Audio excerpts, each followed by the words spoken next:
Le livret du millionnaire. Comment devenir très riche? Mon inspiration d'écriture concernant ce livret m'est venue après avoir assisté à un gala de charité.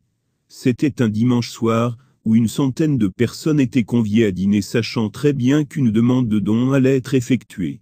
L'objectif principal de cette soirée était de collecter 2 millions de dollars. En regardant autour de moi, j'observais attentivement qui allait pouvoir payer, et très vite je me suis rendu compte que l'objectif ne serait jamais atteint. Mais la salle était remplie de gens assidus, très généreux.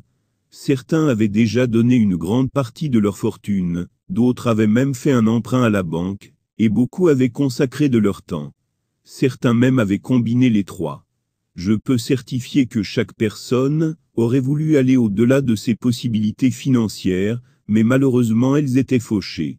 Environ 20% de la somme visée avait été donnée par une cinquantaine de personnes. 500 000 dollars avaient été donnés grâce à la générosité de 4 familles, mais laissant toujours 1 million de dollars en vue à collecter. Le million de dollars manquant a été donné par un seul homme laissant le public en stupéfaction. Les gens en pleuraient et étaient fiers de voir que l'objectif permettant de financer cette œuvre de charité avait été atteint. En regardant autour de moi, en observant tout ce monde célébrer, je me suis rendu compte qu'il n'y avait pas une personne ici présente qui n'aurait pas souhaité être cet homme faisant don du million de dollars manquant. Le soir même en rentrant chez moi, inspiré, je me suis tourné vers ma femme en lui disant « Je vais écrire un livret qui donnera à chacun les outils leur permettant eux-mêmes de devenir millionnaires. » Et cette nuit-là, j'ai écrit ce livret. Le livret du millionnaire a été écrit sans l'aide de quiconque, sans l'utilisation de mots impressionnants, ou un tas de faits économiques. Pour être plus précis, ce livret a été écrit en 2 heures. Pardonnez-moi d'avance pour sa simplicité. Mon but premier est de créer des millionnaires avec ce petit livret, pas des auteurs primés ou des économistes. Je n'essaye donc pas de vous impressionner, avec ce que j'ai accompli, dans ma vie ou mon savoir. En réalité, ce que j'ai créé financièrement dans ma vie est très simple, et c'est pour cette raison que cela marchera pour vous aussi. Mon but étant de vous aider à atteindre ce statut de millionnaire, devenir riche même, si vous croyez être la personne qui mérite de pouvoir remplir le chèque d'1 million de dollars, 10 millions ou même 100 millions, alors allons-y. Mais avant d'aller plus loin, n'hésitez pas de vous abonner, et d'activer la cloche de notification pour ne pas manquer nos prochaines vidéos. Introduction. Dans le livret du millionnaire, j'aimerais simplifier le processus pour devenir millionnaire, et, si vous le voulez même, super riche. Ceci n'est pas une utopie, et certainement pas hors de portée. Je sais que c'est possible, car j'ai utilisé ces mêmes informations pour le devenir personnellement. Je suis certain à 100% que quiconque peut faire de même et même plus encore, si le travail requis est accompli. Indépendamment de votre situation économique actuelle, l'endroit où vous vivez, et ce que vous faites, vous pouvez devenir riche. Je suis aussi certain qu'il est de votre responsabilité de le devenir. Au cas où vous ne connaissiez rien de mon passé, je vous révélerai qu'étant jeune, je m'étais engagé à créer ma richesse à des fins personnelles. Dès lors, j'ai travaillé très dur, et j'ai créé une fortune qui est probablement indestructible. Je dis probablement parce que je ne suis pas assez naïf pour sous-estimer les facteurs économiques présents sur cette planète. Même si je m'étais engagé à devenir riche à 16 ans, j'étais pourtant toujours fauché à 25. Alors, j'ai commencé à observer les personnes aisées, à utiliser leurs méthodes, leur façon de vivre, et à codifier ce qui fonctionnait, et ce qui ne l'était pas. Le chemin pour en arriver là n'a pas été de tout repos, mais bien au contraire plutôt caillouteux. Je me rappelle avoir économisé 10 000 dollars pour la première fois, et un jour, j'ai réalisé que ce n'était plus 10 000, mais 100 000 dollars. Dès la trentaine, j'avais de côté mon premier million. Dès lors, j'ai créé 5 entreprises, qui à ce jour produisent plus de 100 millions de dollars de ventes par an, créant une valeur nette de plus de 100 millions de dollars, et en possession d'un portfolio immobilier d'un revenu de plus de 400 millions de dollars. Vous devez être en train de vous dire, content pour vous, Monsieur Cardone, mais pouvez-vous en réalité montrer à d'autres personnes comment faire de même? Je ne peux vous garantir de pareils résultats, mais il y a d'autres personnes dupliquant un succès financier similaire à celui que je connais en employant ces règles. Voici quelques-unes d'entre elles. Dalsey avait 54 ans et avait $56 en poche, mais cela ne l'a pas empêché de créer plus de $10 millions de situation nette et un revenu mensuel sûr en utilisant les 8 règles incluses dans ce livret. Jarreau avait 28 ans quand il a commencé à appliquer ces 8 leçons. En 4 ans, il est devenu millionnaire, avec 3 sources de revenus sûrs. David est passé de $8 000 par mois à $50 000. GH gagnait $38 000 annuellement dans les ventes, et est passé à $135 000. Robert a suivi ses leçons, et est passé de $18 000 par an à $360 000 par an en 24 mois. Diane C. avait 65 ans, quand elle a employé ses stratégies de millionnaire, et a gagné plus d'argent, l'année suivante qu'elle en a gagné durant toute sa vie.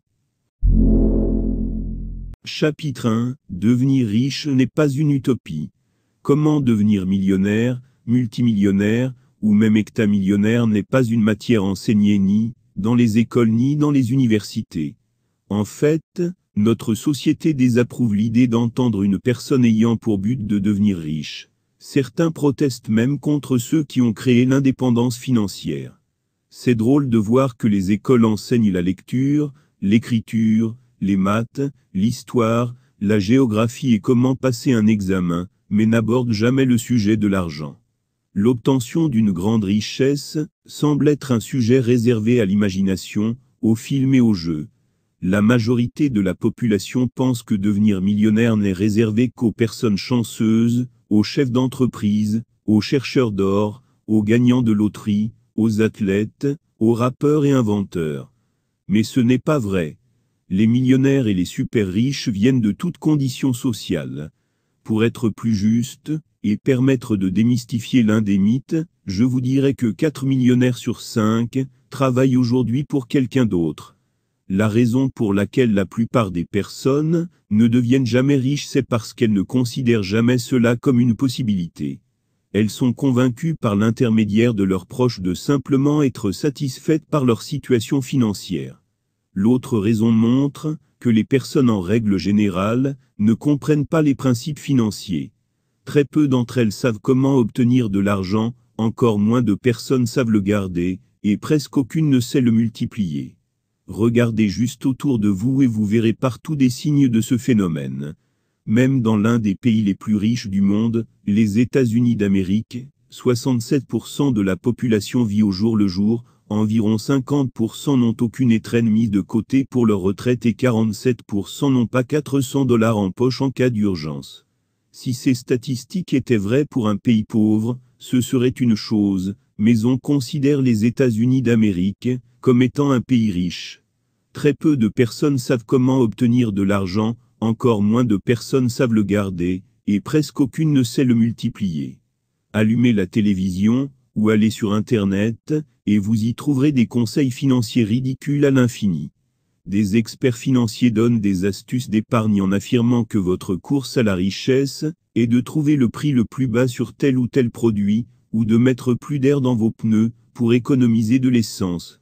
Le conseil suivant me fait toujours bien rire. Si vous ne buvez pas de café, vous économiserez $700 par an.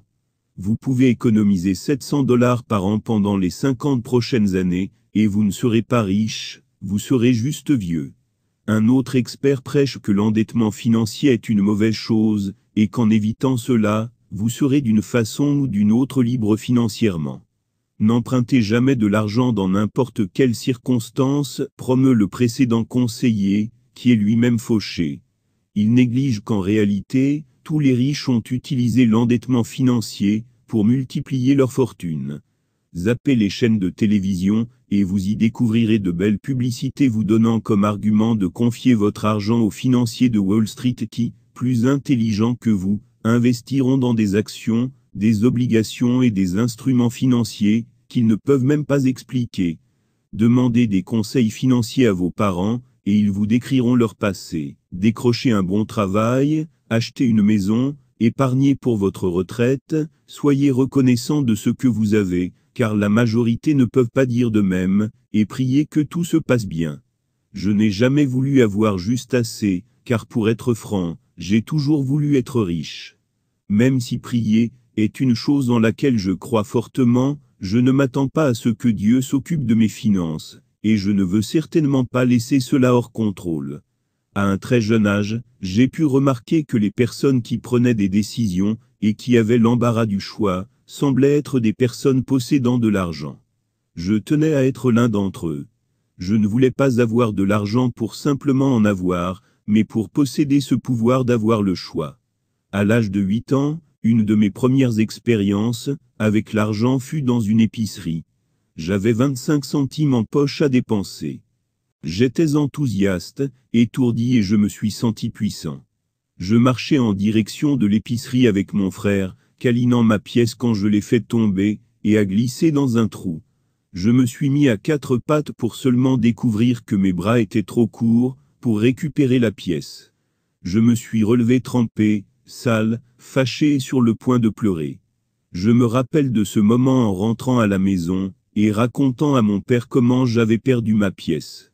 Il m'a dit, « Tu ne devrais pas jouer avec l'argent ». Mon grand-père m'a interpellé un moment plus tard, et m'a dit, « Fils, le problème n'est pas simplement que tu aies perdu ta pièce. Le problème est que c'était ta seule pièce. » Depuis cette perte, j'ai été fasciné par l'idée d'amasser assez d'argent pour qu'aucun événement ne me cause d'y être à court. Chapitre 2. D'où obtenez-vous des conseils? Mot d'avertissement. Pour que ceci marche, vous devez commencer par être très sélectif sur l'origine de vos conseils. Dites à quelqu'un que vous lisez un livre sur comment devenir très riche, et il vous répondra très probablement que c'est impossible. Essayez tout de suite en appelant quelques amis, et je vous assure qu'au moins l'un d'entre eux dira, vraiment, la seule personne qui va devenir riche est le type qui a écrit le livre. Vous voyez, une partie du problème vient de ces personnes qui obtiennent des conseils financiers de la part de ceux qui ont des difficultés, ou qui ont renoncé à l'argent. La plupart des conseils reçus sur le côté financier proviennent de nos proches, qui n'ont pas d'argent, ou bien qui ont déjà renoncé. La plupart des gens, dont vous obtenez des conseils n'ont même jamais pensé à une possible liberté financière. Vous devez regarder au-delà des conseils stupides donnés par votre famille, par les experts de la télévision, à travers des blogs, des articles décrivant des astuces pour devenir riche, des citations marrantes sur Instagram, et de petits proverbes idiots. Regardez au-delà de la confusion financière, et vous découvrirez un petit groupe de personnes qui ont créé une énorme fortune. Je parle du centile supérieur regroupant les personnes les plus riches de la planète. Comme deux pôles d'attraction regroupant richesse et prospérité, ils semblent magiquement prospérer, et peu importe ce qui arrive, certaines personnes gagnent même plus dans les mauvais moments que dans les bons.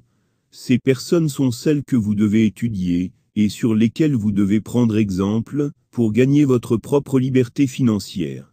Soyez très sélectif sur l'origine de vos conseils financiers, et ne prenez jamais exemple sur une personne ayant abandonné, ou d'un prétendant. Il y a beaucoup de prétendants dans notre monde actuel, et beaucoup plus encore qui ont simplement renoncé à la liberté financière. Je vous dis cela, parce qu'au début, je prenais conseil en observant mon entourage. J'ai organiquement appris de mon entourage, et j'ai adopté la philosophie des personnes étant les plus proches de moi. J'ai grandi dans la classe moyenne. Mon père a travaillé très dur pour nous offrir une vie de classe moyenne, et ceci a été un accomplissement important pour mes parents. Ma mère et mon père ont été élevés dans la pauvreté. Mon père s'en est sorti, et quelques années après y être arrivé, il est décédé à l'âge de 52 ans.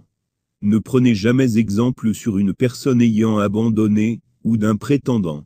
Ma mère ne savait absolument pas gérer le côté financier du foyer, et a été laissée avec la responsabilité d'élever 5 enfants avec tout juste le peu d'argent de l'assurance vie de mon père.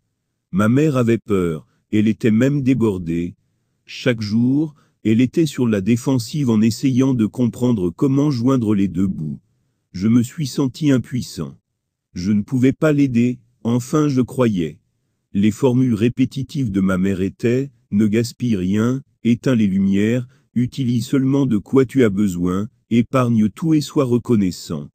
À mes 16 ans, J'en ai eu marre d'observer ma mère dans un état de crainte permanente.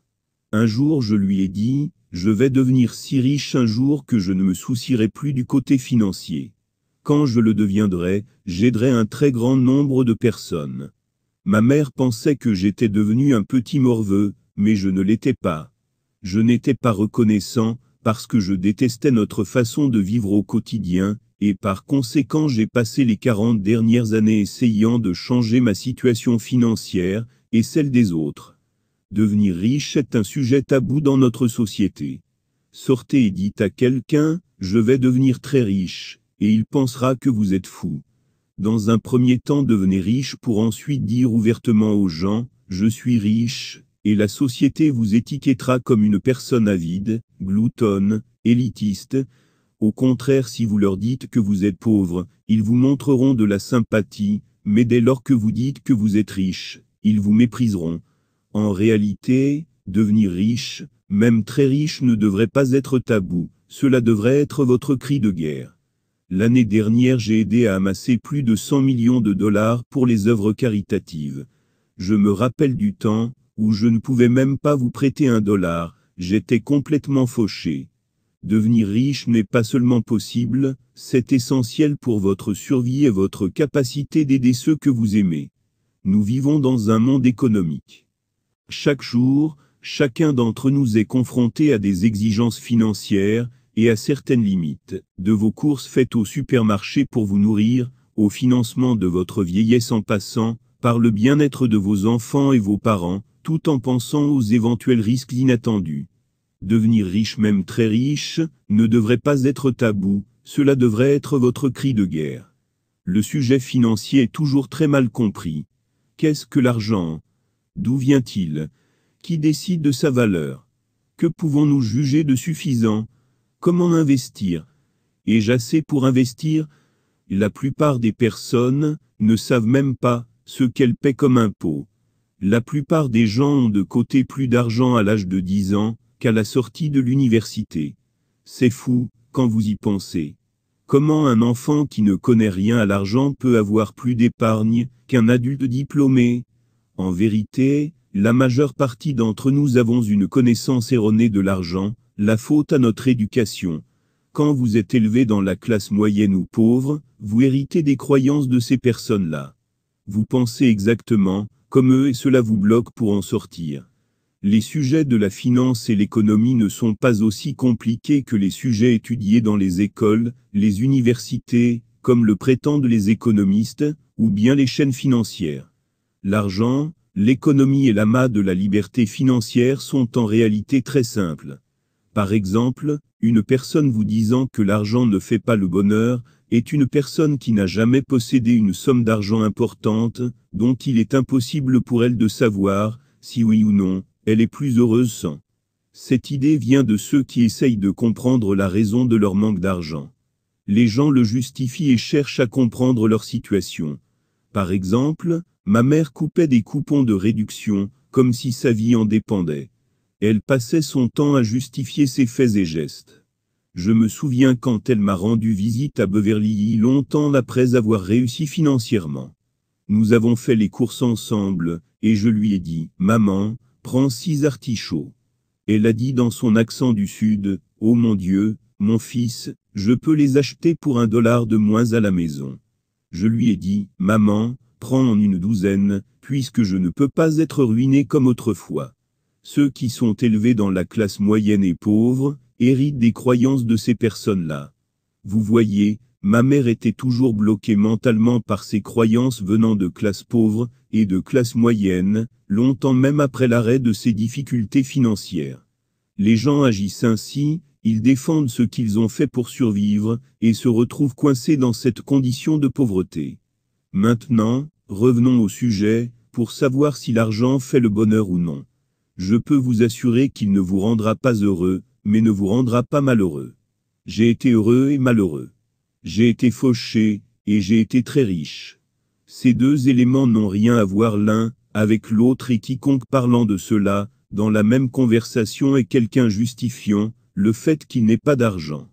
Un élément supplémentaire sur ce sujet et à travers mon expérience personnelle. Si vous voulez être malheureux, devenez aussi riche que possible. La liberté financière peut être divisée en 2 tiers mental et 1 tiers mécanique. Vous devez d'abord bien ajuster la partie mentale.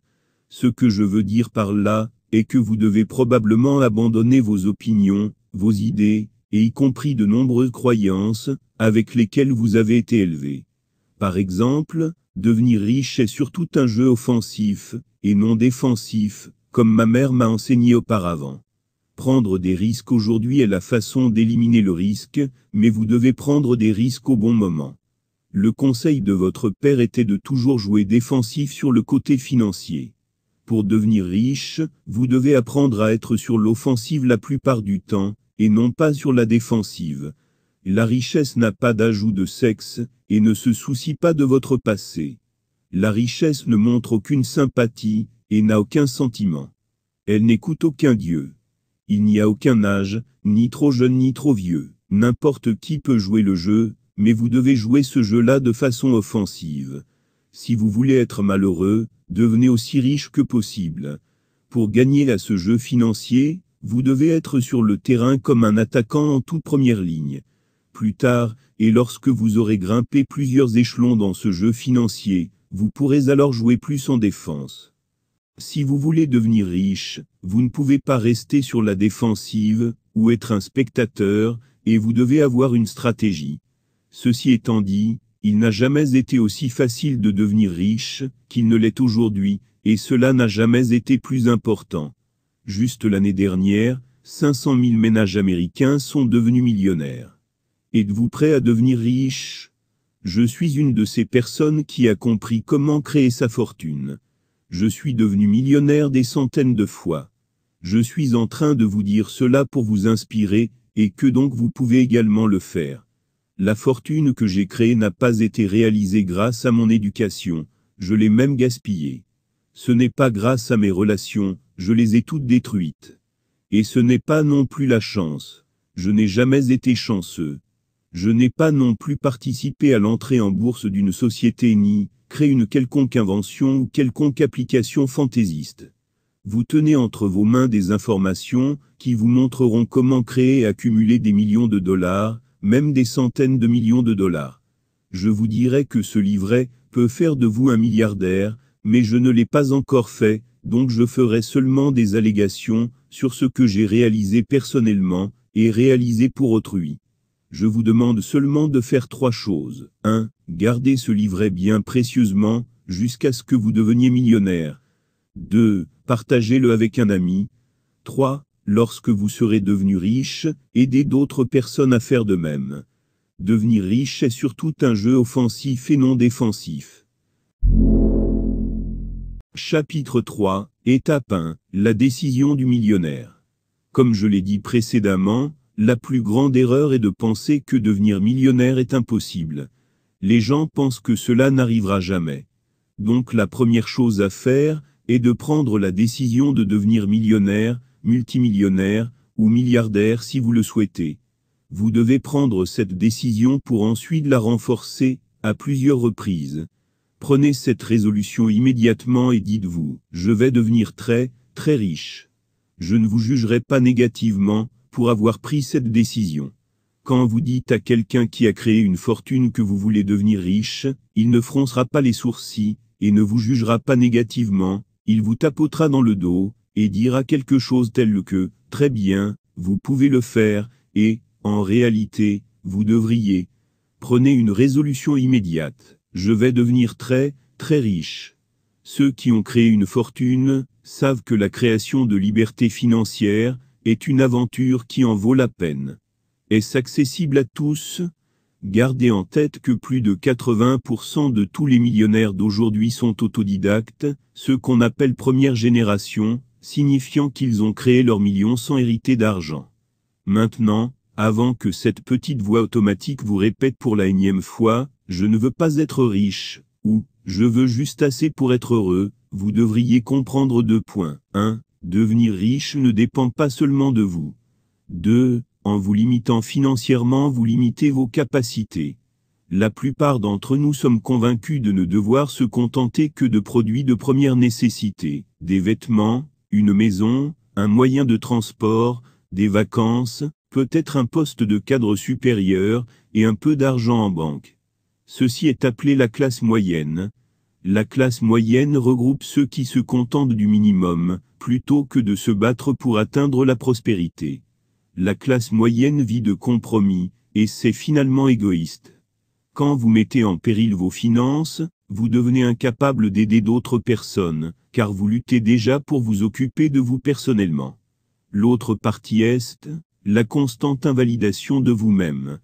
Vous êtes capable de réaliser de nombreuses choses, mais vous ne le voyez pas, alors pourquoi ne pas délimiter des objectifs financiers raisonnables? Durant toute ma vie, j'ai eu ce sentiment, qui me répétait sans cesse que je pouvais mieux faire, réaliser plus, créer plus, donner plus et aider plus. Je deviens malheureux quand je renonce à cette idée, et le plus heureux quand je la poursuis. Se contenter d'une vie de classe moyenne est un compromis, et c'est égoïste. Abandonnez tout ce qui est ésotérique, et revenez au monde matériel. Vous pouvez gagner 80 000 $ par an ou 400 000 $ par an, et pour autant toujours lutter, selon le lieu où vous vivez, et le niveau de responsabilité que vous avez. Juste parce qu'une personne gagnant plus d'argent qu'une autre étant née dans un village pauvre du tiers-monde, ne signifie pas qu'ils sont meilleurs. L'argument est, vous avez un téléphone portable, l'accès à Internet, la canalisation à l'eau courante, et l'accès à l'électricité, soyez reconnaissants. C'est le code, pour trouver un sens à votre situation. Mais n'ayant pas assez d'argent n'a aucun sens. Un homme m'a une fois dit, « Comment donnes-tu un sens à la folie ?» La réponse est, « Tu n'en donnes pas. » Et n'ayant pas assez d'argent est absurde. L'idée qu'une personne ne puisse avoir besoin que du minimum vital pour être confortable, satisfait ou plus que d'autres, comme moyen pour justifier sa condition est ridicule. La classe moyenne compte des milliards de personnes convaincues à travers le discours de politiciens, ou à travers les médias qu'ils doivent enrichir les personnes plus intelligentes, qu'ils se doivent d'acheter une maison agréable, réduisant par là leur capacité à se déplacer durant les 30 prochaines années. Et être des contributeurs civils, respectueux de la loi, reconnaissant de ce qu'ils possèdent par rapport à ceux qui ont moins. Ne pas avoir assez d'argent est absurde. Prenez une décision radicale, pour devenir millionnaire, et démystifier toutes les idées qui idolâtrent la mythologie de la classe moyenne. Le confort provisoire fourni par une maison, une bonne école, 2 ou 3 BMW, votre plan retraite, et 2 semaines de vacances n'a rien de comparable, avec l'idée de bâtir une fortune. La première étape, pour devenir millionnaire est de prendre une décision, et cela exige que vous abandonniez vos idées de classe moyenne, et développiez ensuite votre mentalité de millionnaire. Vous devez perdre vos petites pensées défensives, et l'absence de prise de risque. Il n'a jamais été plus facile que de devenir riche, mais cela restera impossible, si vous ne changez pas de mentalité. Il y a énormément d'argent, dans le monde aujourd'hui et énormément de façons de créer une fortune, mais cela n'arrivera pas, si vous vous contentez du minimum. Beaucoup d'entre vous ne seront pas d'accord avec moi, sur ce qui suit en disant que le statut de millionnaire, est devenu la nouvelle classe moyenne d'aujourd'hui. En effet, beaucoup de millionnaires se trouvent toujours en difficulté. Si vous voulez devenir vraiment riche, vous aurez besoin de 10 fois, 20 fois ou même 100 fois plus que d'1 million de dollars. La première étape, pour devenir très riche est de se décider à le devenir, et par la suite abandonner vos idées de classe moyenne. Utilisez mon agenda 10X, et commencez à affirmer votre statut de multimillionnaire chaque matin, chaque nuit et à n'importe quel moment de doute. Ayez sans cesse à l'esprit cette décision. Je vais être très riche et je vais aider autant de personnes que possible avec ce processus. Quand vous commencez à douter de cette possibilité, prenez ce petit livret, et relisez-le en ayant confiance en moi, afin d'atteindre vos objectifs. Vous n'avez pas besoin d'avoir confiance en vous à ce stade, mettez votre confiance en quelqu'un qui l'a fait. Quand j'ai d'abord commencé à étudier les gens riches, je leur ai fait confiance, parce que je ne pouvais pas encore avoir confiance en moi-même. Chapitre 4. Étape 2, le calcul du millionnaire. Votre deuxième étape est de simplement faire des calculs. Savez-vous que la plupart des personnes produiront ou seront en contact avec $1 million durant leur vie? Si vous gagnez $50 000 par an pendant 20 ans, vous aurez $1 million. Pour que n'importe quel objectif devienne réalisable, vous devez croire en sa possibilité comme étant réaliste et faisable. La façon de faire cela est simplement de faire le calcul $1 million. Combien de moyens différents peuvent totaliser $1 million? Vous devriez faire le calcul. Le but est de simplifier l'objectif. Dans mon séminaire le plus vendu, Comment devenir millionnaire, j'ai utilisé l'exemple des feuillets adhésifs. Comment rassembleriez-vous $1 million de feuillets adhésifs? D'abord, vous demanderiez s'il y en a $1 million sur la planète. Deuxièmement, vous demanderiez qui les a et troisièmement, vous demanderiez que dois-je faire pour les rassembler? Faites les calculs pour créer la possibilité, ensuite mettez en place une stratégie. Faites les calculs du millionnaire et renforcez votre possibilité et votre engagement à devenir millionnaire. La richesse exige des calculs simples, de base et n'importe quelle personne riche vous dira la même chose. En fin de compte, l'obtention d'1 million de dollars est une affaire de chiffres. Mais restez simple. Les meilleures idées sont toujours simples. Faites les calculs pour créer la possibilité, ensuite mettez en place une stratégie. Je connais un couple avec qui j'ai travaillé, je les ai regardés l'un et l'autre, et après avoir fait les calculs, j'ai réalisé à quel point ils étaient irresponsables. Nous n'avons jamais fait de calcul, dit le mari à sa femme.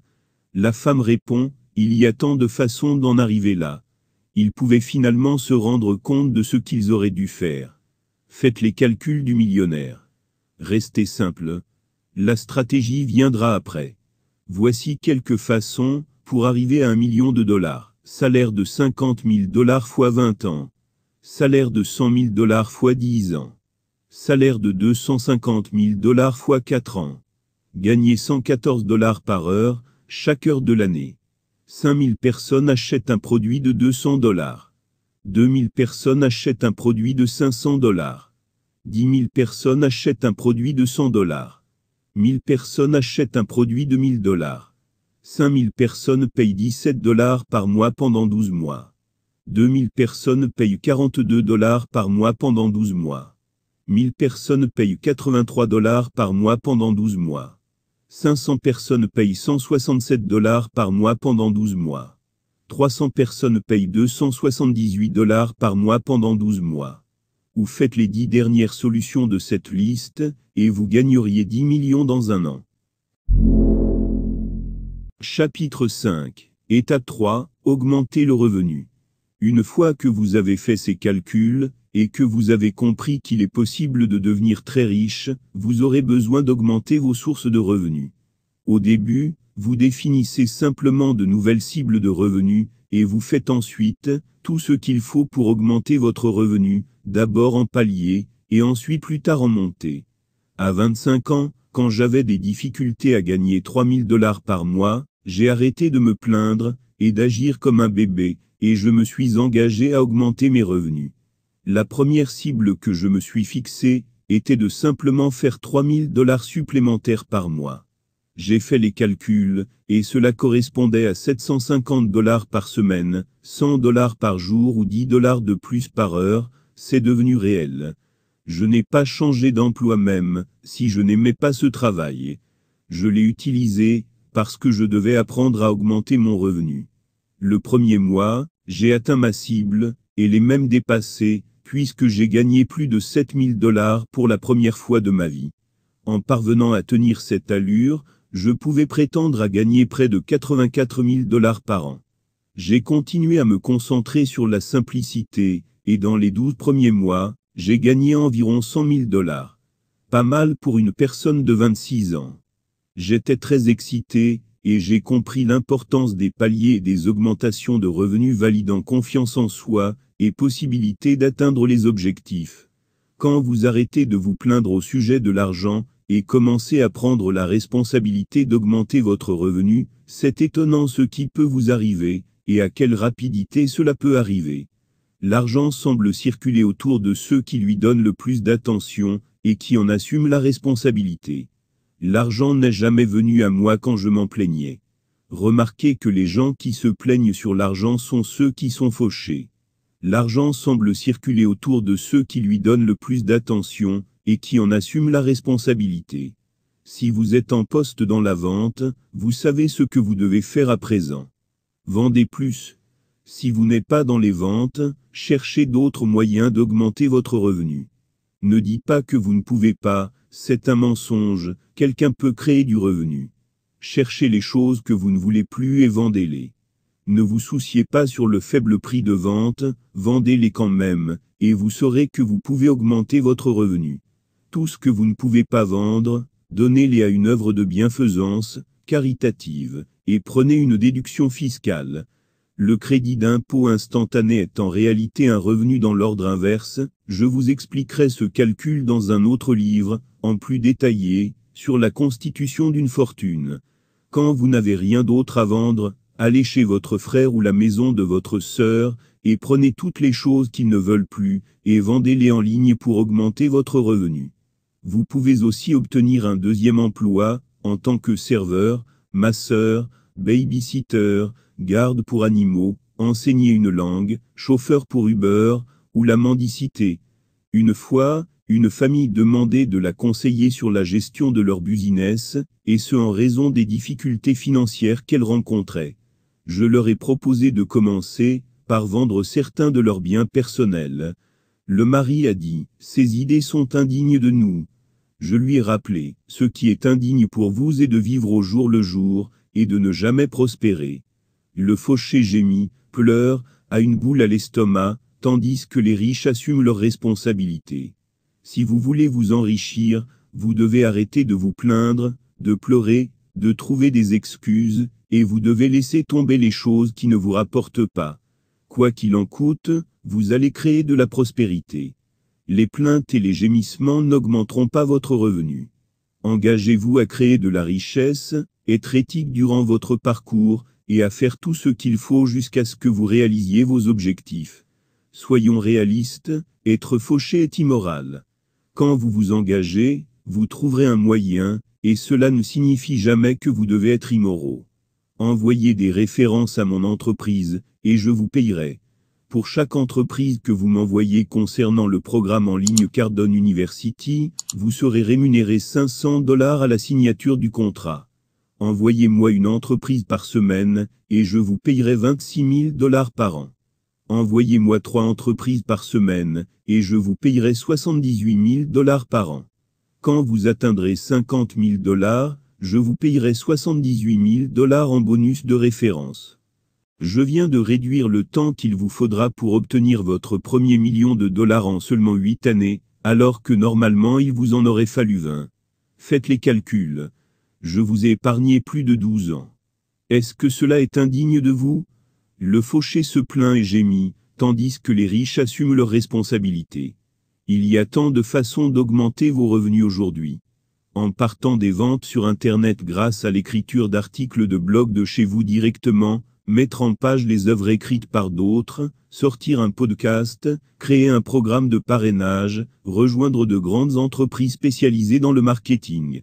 À propos, tout le monde devrait être impliqué dans le marketing de réseau. Juste le fait que vous obtenez l'accès à un réseau instantané de personnes partageant vos opinions, c'est être engagé à l'amélioration de votre condition, et à la création de votre fortune. Une fois que vous avez augmenté votre revenu, continuez ensuite à faire ces mêmes calculs, et continuez à augmenter votre revenu en paliers, jusqu'à ce que vous puissiez commencer à l'augmenter de manière constante. Ces augmentations constantes arriveront, lorsque vous augmenterez vos compétences, et commencerez à faire des investissements. Je me rappelle de la première fois, lorsque j'ai gagné $100 000 en un an. J'étais époustouflé. Je n'ai jamais imaginé pouvoir un jour arriver aux 100 000 en un mois.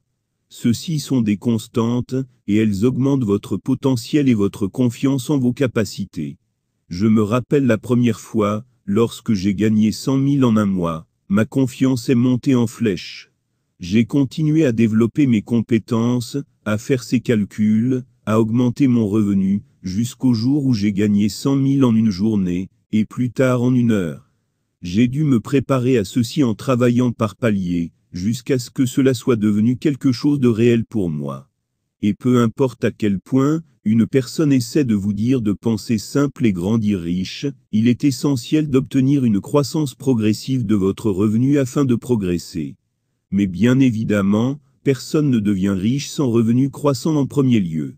Soit vous augmentez votre revenu grâce à l'aide d'investisseurs, soit par la vente de produits et de services, ou bien les deux. La création de richesse, très tôt en particulier, ne signifie pas d'économiser ou d'investir, il s'agit d'augmenter vos sources de revenus. Pour ceux qui pensent qu'ils se doivent de posséder, ou d'opérer une affaire pour devenir riches, ce n'est pas vrai. En fait, 3 millionnaires sur 4 travaillent pour quelqu'un. Pour augmenter vos sources de revenus, vous devez agir, comme si vous étiez une affaire. La vérité est que vous êtes une affaire, et non que vous commenciez une affaire. La valeur de votre affaire, donc vous, est basée sur votre capacité à produire un revenu. Mes filles ont 4 et 7 ans. Toutes les deux peuvent produire un revenu constant en échangeant leurs valeurs uniques avec ceux qui pourraient être susceptibles d'échanger de l'argent avec elles. Elles n'ont pas besoin de plan d'affaires, ou un stand de citronnade, pour augmenter leurs revenus. Elles sont une affaire à part entière. À propos, mes 2 enfants ont plus d'argent mis de côté que 50% de la population des États-Unis. Vous êtes une affaire, vous ne commencez pas une affaire. Chapitre 6. Étape 4. Qui a mon argent? Ceci est si simple, étonnant et génial une fois que vous le comprenez. Demandez-vous simplement, qui a mon argent? Les gens se lancent dans les affaires, font un plan d'affaires en ne se posant jamais cette simple question. Faites une liste des personnes qui possèdent votre argent, l'argent que vous désirez, et trouvez ce que vous pouvez échanger avec eux. Si vous avez un service, un produit, ou une idée, la question à se poser est toujours, qui a mon argent? Vous n'avez pas besoin de fabriquer d'argent, vous devez vous connecter avec des personnes qui en ont déjà amassé, des personnes qui ont de l'argent, et échanger ce que vous avez, des compétences et la connaissance, avec ce qu'ils ont, de l'argent. Commencez à investir une part, si ce n'est la totalité, de votre temps avec les personnes de votre liste. Ayez cette mentalité de millionnaire attachée à cette idée, et passez chaque heure de la journée en mettant toute votre énergie au service de ceux qui ont besoin de ce que vous avez. À l'âge de 29 ans, quand j'ai créé ma première entreprise, je passais tout mon temps à rencontrer les personnes qui pourraient acheter mon produit, et j'ai tiré un trait sur ceux qui ne pourraient pas, et ou ne le feraient pas. Ma femme et moi étions récemment à une conférence, et je lui ai rappelé, Elena, il y a seulement 4 à 6 personnes que nous devons rencontrer ici. Quand mon personnel voyage avec moi à une convention, je leur rappelle, soyez agréables avec tout le monde, mais souvenez-vous, nous devons rencontrer ici, que les personnes qui ont notre argent. Ceci doit être votre attention principale.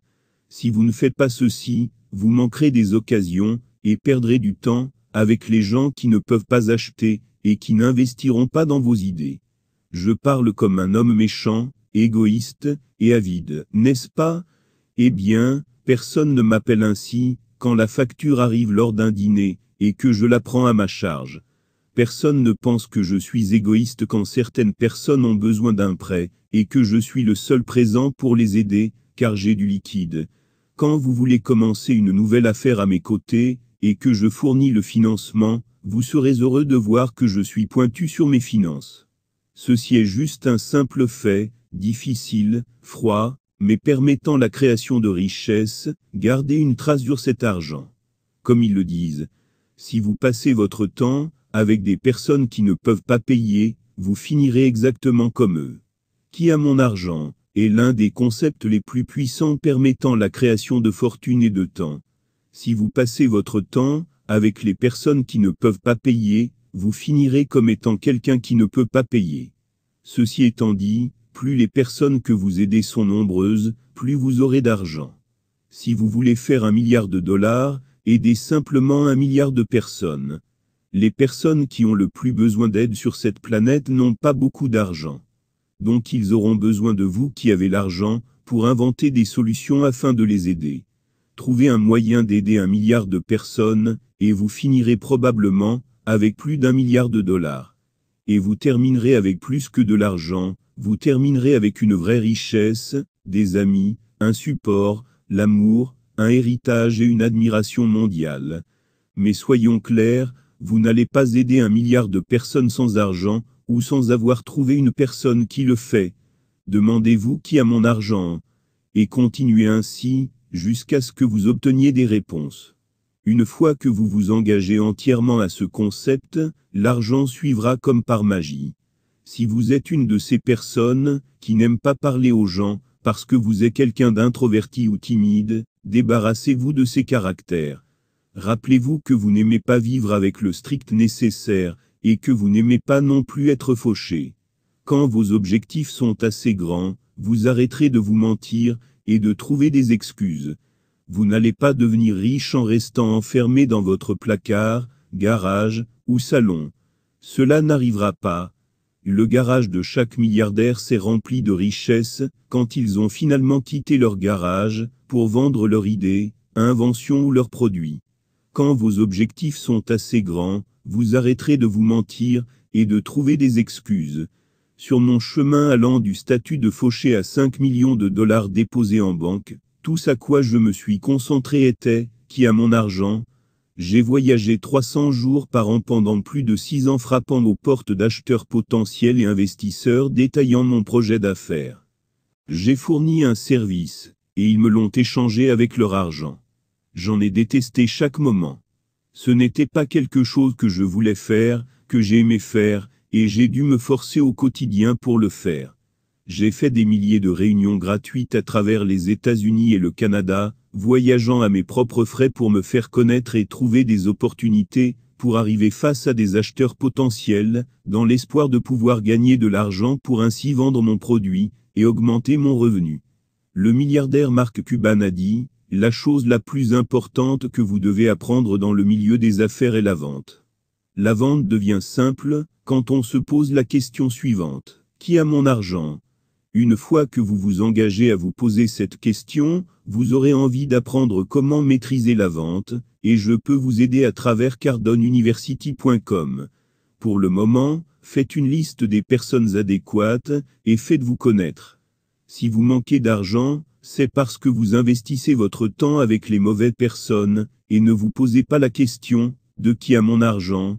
Il n'y a aucun manque d'argent sur cette planète, donc si vous n'en avez pas, c'est à cause de certaines lacunes que vous avez concernant l'argent.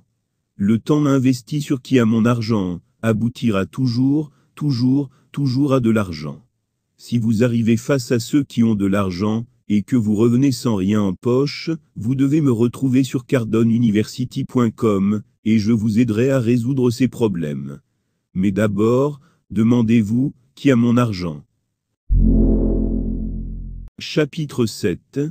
Étape 5. Restez fauché. Quand vous commencez à augmenter votre revenu, restez fauché. J'ai dit fauché, pas pauvre. J'applique une politique stricte, qui n'est de ne jamais avoir de l'argent en poche. Une fois que je commence à augmenter mes revenus, je mets immédiatement le surplus sur des comptes bancaires hors de ma portée, mais disponibles pour de futurs investissements. Aussitôt après avoir augmenté mes revenus, je suis allé chez mon employeur, et lui ai demandé de retirer 40% de mon salaire brut, avant les taxes, et de déposer directement ces fonds sur des comptes personnels, que j'avais mis en place. Ils m'ont répondu qu'il était impossible pour eux de faire cela. Je leur ai répondu, vous le faites pour l'IRS, vous pouvez le faire pour moi. J'ai ouvert 3 comptes épargne, que j'ai étiquetés comme spécial, et je les ai traités comme des comptes permettant des investissements futurs. N'utilisez jamais votre compte retraite pour ces fonds-là. Je me souviens quand pour la première fois, j'ai entendu Michael Douglas dire dans le film Wall Street, « L'argent ne dort pas ». Je me suis dit, mais il s'ennuie. J'ai appris tout en observant la façon dont certaines personnes géraient leur argent, que celui qui reste à portée de main est dépensé, gaspillé et jeté par les fenêtres. Parce que je n'avais pas entièrement confiance en moi-même en ayant cet argent à portée de main, le surplus gagné a été mis sur des comptes réservés à de futurs investissements, et créé des flux de revenus passifs. À l'époque où j'avais 26 ans, j'ai commencé ceci, et cela m'a permis de financer ma première affaire, ma deuxième et mon agence immobilière. Mais l'avantage réel de cette stratégie était de me forcer à produire encore plus, et de surpasser mes premiers résultats. Il y a des mois où je gagnais plus d'argent que ce cumulé dans le passé, et je plaçais l'excédent sur mes comptes bancaires consacrés aux futurs investissements. Après l'avoir fait, je ne pouvais même plus payer mon loyer bien que je gagnais plus d'argent qu'auparavant. J'ai été forcé de négocier avec mon propriétaire afin d'obtenir un délai de paiement. C'était bizarre, car tout le monde savait que je réussissais financièrement, mais je n'avais jamais d'argent sur moi. J'ai été fauché, pas pauvre, et cela a marché. Ce sentiment d'être fauché m'obligeait à continuer à produire de nouveaux revenus. J'avais vu tant de personnes atteindre le succès financier, puis être obligé d'arrêter l'activité qui les avait amenés au succès, et de reculer financièrement. Rester fauché m'a obligé à renforcer mes actions, qui s'étaient déjà avérées fructueuses. Il semble que les êtres humains ont de meilleurs résultats quand ils sont dans une situation précaire. En étudiant ceux qui ont le plus réussi, et ceux qui ne l'ont pas, j'ai remarqué des différences énormes. Il est bizarre de voir qu'une personne riche travaille, comme si elle était fauchée, et non pas ceux qui ont besoin d'argent. Au jour d'aujourd'hui, j'observe ceux qui pensent avoir de l'argent dormir comme s'ils étaient riches, tandis que moi, je me réveille tous les matins, comme si j'étais ruiné. De chaque côté, nous exagérons, mais au final nous avons des résultats très différents. J'ai passé 30 années dupé par cette idée d'être ruiné, et un jour je me suis réveillé, et je me suis rendu compte que j'avais plus d'argent, que je ne pourrais jamais en dépenser. Même aujourd'hui je m'endors, et me réveille, comme si j'étais fauché, et me bats pour atteindre le niveau supérieur, conscient que certains facteurs au-delà de mon contrôle pourraient probablement mettre mes finances en danger. La même chose vous arrivera. Une idée ainsi qu'un travail acharné multiplié par une longue période de temps et de discipline est toujours égal au succès. Le moment viendra quand vous serez si riche que rien ne pourra changer cette condition. Mais vous devez vous mettre au travail. Les idées sont grandes, mais elles ne signifient rien sans travail acharné au fil du temps, et avec de la discipline. Idée plus travail acharné fois temps plus discipline égale succès. À l'âge de 25 ans, je me suis vraiment engagé à devenir riche, j'ai eu ma première idée, et j'ai travaillé très dur quotidiennement, et durant une longue période de temps, exerçant une discipline extrême pour la rendre réalité. Ce succès créé au début m'a permis d'avoir de l'argent supplémentaire. Alors j'ai dupliqué ce cycle en utilisant cet argent. Économiser de l'argent, ajouter du travail durant une longue période de temps et faites preuve de discipline amènera au succès financier. J'ai investi l'argent sur des comptes d'épargne, pendant que je me consacrais à mon business principal, et ne dépensais aucun surplus d'argent en futilité. Je me suis alors préparé à réinvestir les bénéfices, pour créer de nouvelles affaires, et de multiples sources de revenus nouvelles.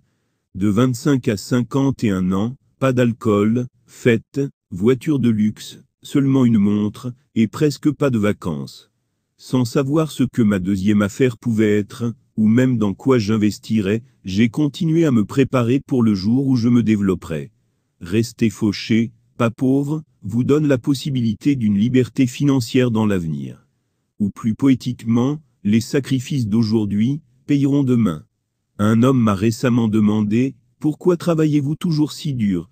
Je n'ai pas voulu entrer dans une longue explication philosophique du comment je me préparais pour une crise économique majeure étant donné que je savais qu'il était juste avenant, donc je lui ai simplement dit « Combien j'aime mon travail dans l'espoir de s'en tenir là ».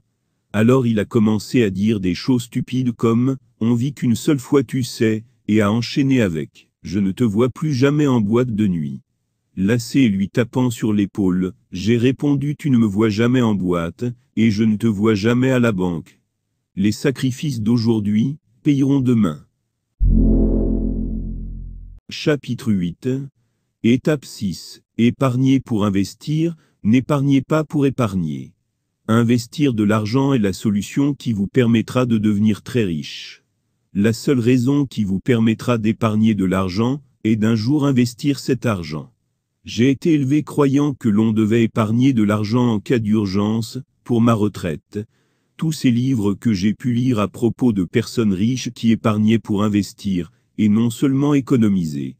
Depuis l'âge de 26 ans, j'économise pour qu'un jour, je puisse investir et me développer, non seulement pour financer en cas de problème ou d'urgence. Mon premier investissement a eu lieu, quand j'avais 31 ans. J'avais économisé pendant 6 ans, et opéré comme si j'étais fauché. Une personne est venue après un de mes séminaires, et avait l'idée de créer une entreprise de formation, dans laquelle une équipe irait dans une entreprise, et mettrait en place des nouvelles procédures de vente, pour augmenter celle-ci. Je lui ai dit, je prêterai à la nouvelle entreprise $50 000 devant être remboursé en 90 jours. Ma rémunération regrouperait un salaire fixe pour mes conseils et un pourcentage sur les profits. Je ne vous prêterai jamais un autre centime de dollar, si vous ne pouvez pas me rembourser en 90 jours. À vous de jouer. À ce moment-là, j'avais seulement économisé quelques centaines de milliers de dollars, mais mon revenu principal, ma carrière de conférencier, s'avérait très sûr, et grandissait à l'époque. J'ai aimé l'idée, parce que c'était une affaire symbiotique, connectée à ma première affaire. Ce qui veut dire que je pouvais toujours me concentrer sur ma première affaire tout en faisant grandir la deuxième, et la première affaire financerait la deuxième. Mon nouveau partenaire m'a remboursé en 90 jours, et la nouvelle entreprise m'a fait gagner la première année autant que ma première affaire. C'est ce que j'appelle des montées ou des pics, pas seulement l'augmentation du revenu en palier. Ma troisième entreprise a été créée 2 ou 3 ans après la deuxième. J'avais 35 ans, et j'avais étudié l'immobilier pendant presque 5 ans. J'ai regardé des centaines d'immeubles d'habitation au cours de cette époque, et n'avais jamais eu le courage d'en acheter un. Je me suis finalement lancé sur mon premier accord. Ce premier accord était un immeuble d'habitation de 48 appartements à Vista, en Californie, pour une valeur de 1,95 million de dollars, avec un acompte de $350 000. Cette somme représentait un tiers de tous mes comptes réservés aux futurs investissements. Je savais que c'était énorme, et je me suis tout de même lancé. La recherche de cet immeuble m'a pris 6 ans, et quand je l'ai trouvé, j'ai très vite agi. Dès le premier mois, j'ai commencé à gagner de l'argent, et ainsi de suite tous les mois. 90 jours plus tard, je me suis lancé sur mon deuxième affaire, un immeuble de 38 appartements à Point Lima, en Californie, pour $3 millions. 3 ans plus tard, j'ai vendu ces 2 propriétés, et j'ai gagné plus de $5 millions, en gagnant $100 000 par an de bénéfices. Cet investissement de $850 000 m'a rapporté 600%, soit $5 300 000. 8 ans en restant fauché, 8 ans en position d'attaque, pour renforcer ma première et deuxième affaire, en protégeant mes comptes épargne, pour qu'un jour, je puisse faire un investissement significatif. Pour la première fois, j'avais gagné $1 million d'une traite, et dans ce cas, c'était 5 millions d'un coup. En vérité, cela a requis des années de discipline, de connaissance et de courage, pour être en position de saisir l'opportunité, pas un coup de chance. La plupart des personnes ne sont pas en mesure de profiter des opportunités, parce qu'elles n'ont pas l'argent, ni la connaissance ou le courage.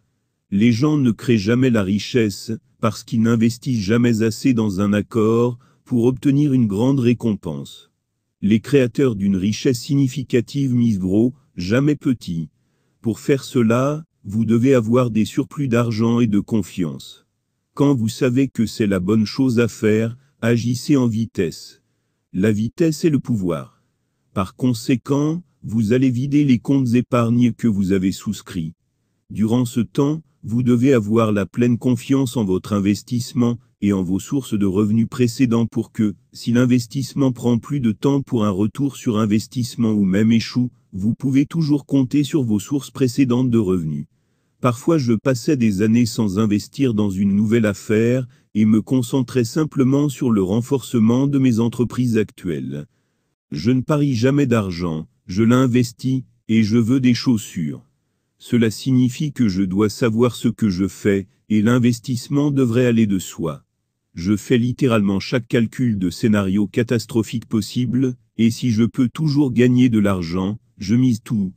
Par conséquent, je suis enclin à devenir ruiné, et à épuiser tout mon argent sachant que je ne mets pas ma famille, ou ceux qui dépendent de moi en danger, parce que les premiers flux de revenus peuvent nous soutenir.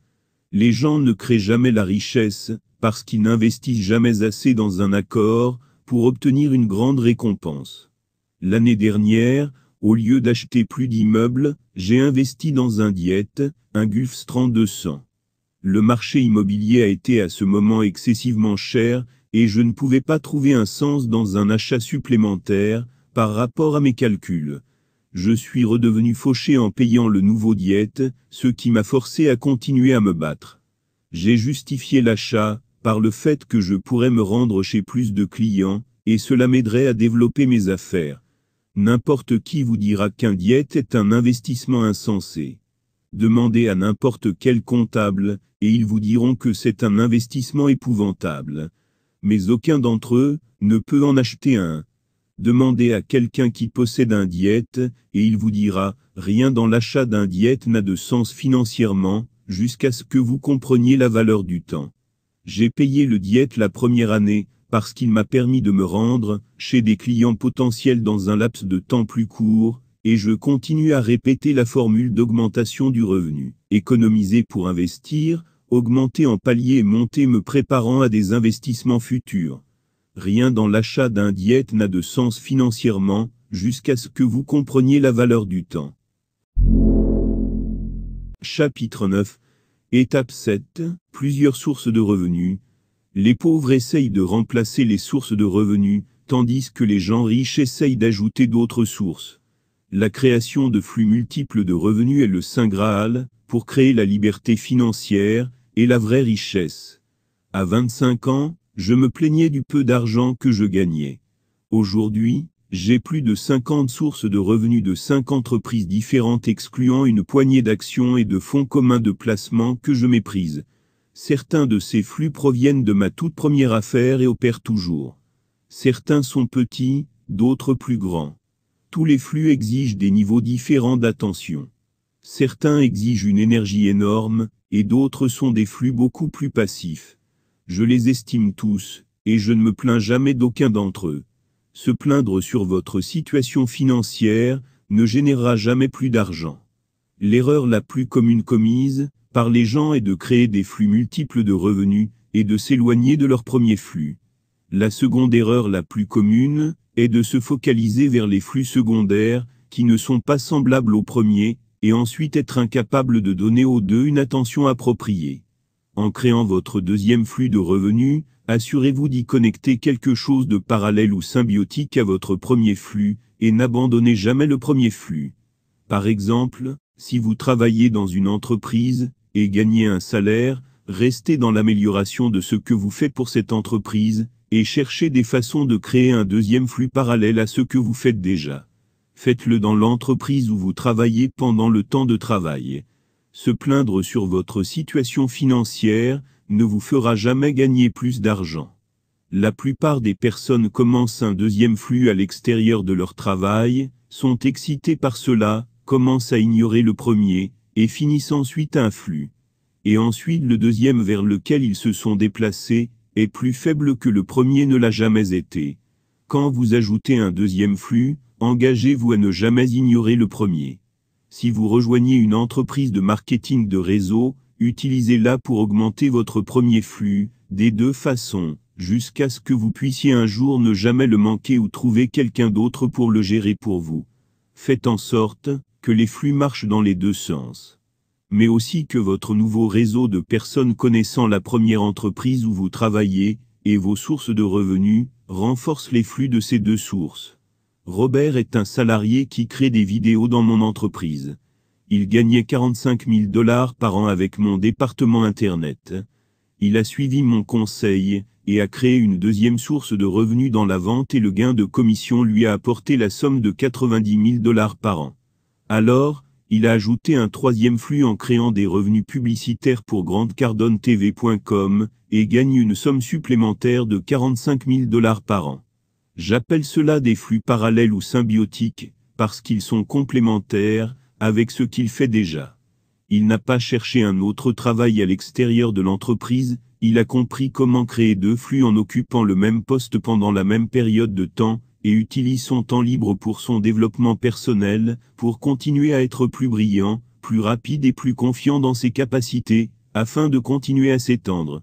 Ne tournez jamais votre dos au premier flux sauf au cas où, les derniers flux sont si forts, que rien ne peut à terme les détruire ou les éroder. Dans ce cas, vous devriez réfléchir longtemps, et durement avant de vous éloigner de n'importe quel flux, peu importe son revenu et sa taille. La même chose s'applique, quand vous développez votre portefeuille client. Ne tournez jamais votre dos aux clients qui ont contribué à ce que vous êtes devenu. Viendra un temps où vous devrez vraiment vous en éloigner, mais cela devrait être l'exception, pas la règle. Quand je vendais des voitures, j'ai cherché combien je pouvais encore vendre, j'ai cherché d'autres choses que je pouvais faire dans la concession, pour augmenter mon revenu, et aider mes clients et le concessionnaire. J'ai appris à financer les voitures et les vendre. Tout le monde était gagnant. Le directeur financier ne voulait pas rester tard, le concessionnaire n'a pas dû payer quelqu'un d'autre, et je prenais soin des clients, j'ai gagné plus d'argent supplémentaire en augmentant ma valeur à l'entreprise, aux clients et moi-même. N'abandonnez jamais le premier flux. Rien ne crée la confiance financière plus forte que les revenus de multiples flux. J'ai un ami milliardaire qui a investi dans mon portefeuille immobilier. Je me souviens quand je lui ai envoyé un chèque de 9000 $. Il m'a appelé et a dit, « Grant Cardone, il était joli ce petit chèque que tu m'as envoyé aujourd'hui, bravo. 9000 $, et le type valait 3,4 milliards de dollars. C'est fou, n'est-ce pas? Pour créer des flux multiples de revenus, cela exige un engagement et une discipline particulière sur comment utiliser votre temps et votre argent. Tandis que tout semble trop simplifié, ce qui est simple marche, et ce qui est complexe ne marche presque jamais. Ceci est une règle que j'ai utilisée pendant des années dans la manière de gérer mes affaires et mes entreprises. Ce qui est simple marche. D'abord, augmentez votre revenu, ajoutez ensuite à celui-ci un deuxième flux symbiotique, étendant ce que vous faites déjà. Mettez à la banque tout le surplus d'argent, pour qu'un jour vous puissiez faire des investissements.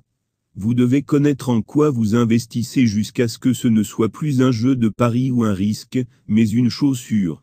Cet investissement devrait créer de nouveaux flux, et une nouvelle richesse, qui vous permettra de faire de nouveaux investissements, qui créeront des flux supplémentaires et rentables de revenus en ne retirant jamais l'attention de vos premiers flux. Et un jour acheter un diète, pour pouvoir continuer à aller là, où bon vous semble quand vous voulez, et continuer le processus en étant celui qui donne $1 million à une œuvre de charité. Chapitre 10. Étape 8. Répéter, renforcer, et concentration. Vous pouvez et devriez être millionnaire. Vous pouvez être milliardaire, multimilliardaire, ou plus riche, si vous pensez simplement plus grand, dès le début et que vous vous concentrez, et répétez les étapes dont je vous ai fait part. Indépendamment de ce que d'autres pensent, devenir riche ne se produit pas en claquant des doigts, mais de défi en défi. Vous devrez renoncer à quelque chose, probablement beaucoup de choses. La première chose à laquelle vous devrez renoncer, est vos idées de classe moyenne. La chose suivante à laquelle vous renoncerez est, tout ce que les autres pensent avec amusement. Pendant 25 ans de ma vie, j'en ai payé le prix. Tandis que d'autres voyageaient, prenaient des vacances, jouaient au golf, et faisaient des découvertes, j'étais soit en train de construire mon succès financier, ou me préparer à le faire. Le premier signe qui vous dira que vous êtes sur le bon chemin est, quand les gens proches de vous commenceront à vous demander pourquoi vous travaillez si dur. Ils diront, nous ne vous voyons plus jamais, que vous est-il arrivé, vous n'avez jamais le temps pour nous désormais, etc. Quand vous commencez votre aventure de la création d'une fortune, beaucoup de personnes essayeront de vous convaincre que ça ne vaut pas le coup. Certains vous diront que c'est impossible, d'autres que cela vaut le coup. C'est possible. Et c'est important. Votre aventure de création d'une richesse sera compliquée par une nouvelle prise de conscience, que vous êtes à court de compétences. Dès le début, je me suis rendu compte de mon manque de connaissances sur la façon de me connecter avec les gens, le réseau, communiquer, construire un rapport, et le peu de confiance en moi. Je ne savais pas comment vendre, commercialiser, promouvoir, créer une valeur, négocier, obtenir des deals, ou faire le suivi des clients. Je ne pouvais pas gérer la déception et le rejet, et ne percevais même pas encore de salaire. Pour la première fois de ma vie, j'ai commencé à croire en moi. Je me suis engagé à apprendre et à étudier. Parce que je n'aimais pas lire, j'ai même pris des cours sur la façon d'étudier, ce qui était étonnant, et m'a permis d'apprendre, dans de nombreux domaines et aimer le faire. Une de vos premières étapes est d'apprendre à augmenter votre revenu, étape 3, et ensuite vous demandez qui a mon argent, étape 4, et à ce stade-là, la plupart des personnes échouent. Je passais minimum 10 heures par jour au travail, 6 jours par semaine en mettant en pratique ces deux choses simples, et le reste du temps sur mon développement personnel en apprenant les compétences dans lesquelles j'avais des lacunes. Comme j'ai commencé à avoir du succès en utilisant mes nouvelles connaissances, j'ai immédiatement éprouvé un nouveau sentiment de confiance et de croyance en moi. Pour la première fois de ma vie, je me suis senti vraiment bien dans ma peau.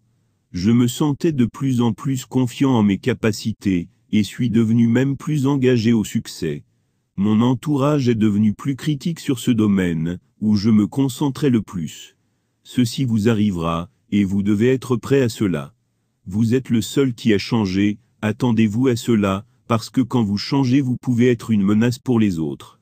Je me souviens quand j'ai commencé à travailler sur moi, et une fille avec qui je sortais m'a dit, « Ne change pas, je t'aime comme tu es. » Je me suis dit, il ne s'agit pas de toi, mais me concerne moi, et c'est ce que je veux. Mon engagement à mes progrès personnels était devenu une menace à sa réticence à s'auto-améliorer. Quand vous changez, vous pouvez devenir une menace pour ceux qui ne changent pas. Si vous êtes vraiment engagé à devenir millionnaire, vous serez à un certain moment obligé de changer votre environnement, et par cela je veux dire vos amis et familles. Cela ne signifie pas que vous devez vous débarrasser de ces personnes, mais signifie juste que vous devez élargir votre entourage. Les vieux amis perdront l'intérêt en vous. Vous serez ennuyeux pour eux. Si vous voulez réussir dans le club des riches, vous devez créer de nouveaux rapports, et cela signifie que vous devez vous élever, ni de côté, ni vers le bas. Si vous ne changez pas votre environnement, vous ne réussirez pas. Faites une liste des personnes dans votre ville qui ont du succès, qui sont en mouvement, qui sont intéressés par le développement personnel, actifs dans les œuvres de charité, qui investissent leur temps pour améliorer la qualité de leur vie, et ne se plaignent pas tout le temps. Ceux-ci sont les personnes de qui vous devriez vous entourer. Je suis une de ces personnes. Ma femme, mes enfants et les gens qui travaillent dans mes entreprises sont tous engagés à notre développement personnel et dans l'aide des autres pour qu'ils s'améliorent aussi et atteignent la liberté financière. Les gens qui se sont engagés au succès veulent que d'autres personnes aient du succès. Les gens qui se sont engagés au statu quo veulent être entourés par le statu quo. Si vous n'êtes pas entouré par le genre de personnes que vous voulez, allez les chercher. Une façon de trouver les bonnes personnes est de continuer à s'investir sur soi-même. Allez aux conférences, à des réunions, rejoignez des groupes de personnes qui ont les mêmes objectifs que vous, et connectez-vous aussi à des groupes marketing. Ne dépensez pas votre temps et votre argent sur des choses, des jouets, des vacances, ou des moments. Investissez dans l'investissement le plus sûr de votre vie, vous. Lorsqu'il s'agit de vos progrès personnels et votre éducation personnelle, dépensez tout ce que vous devez dépenser. Si vous deviez emprunter de l'argent pour vous améliorer, faites-le. Souvenez-vous, vous n'essayez pas juste de payer les factures désormais, vous travaillez pour devenir millionnaire, même très riche si vous voulez. Trouvez les technologies qui peuvent vous aider à libérer le réel potentiel en vous. Quand vous mettez en œuvre ces 8 étapes simples, je peux vous promettre certaines choses. 1. Ce sera plus dur que vous pensez. 2. Ce sera plus facile que vous pensez. 3. Vous réaliserez plus que ce que vous avez imaginé possible. Au cas où vous vous demanderiez, peut-on devenir riche? Je ne sais pas si toute personne peut, mais je doute simplement que toutes prennent ce livre, et encore moins qu'elles le gardent avec elles chaque jour. Je sais que vous pouvez aussi réussir, si vous faites simplement ce que je vous ai dit dans ce livret. Rappelez-vous de garder le livret du millionnaire en votre possession, jusqu'à ce que vous atteigniez votre premier million, et quand vous l'atteigniez, contactez-moi en premier. Votre ami, Grant Cardone. Merci de votre attention. Et n'oubliez pas de vous abonner, et d'activer la cloche de notification pour ne pas manquer nos prochaines vidéos.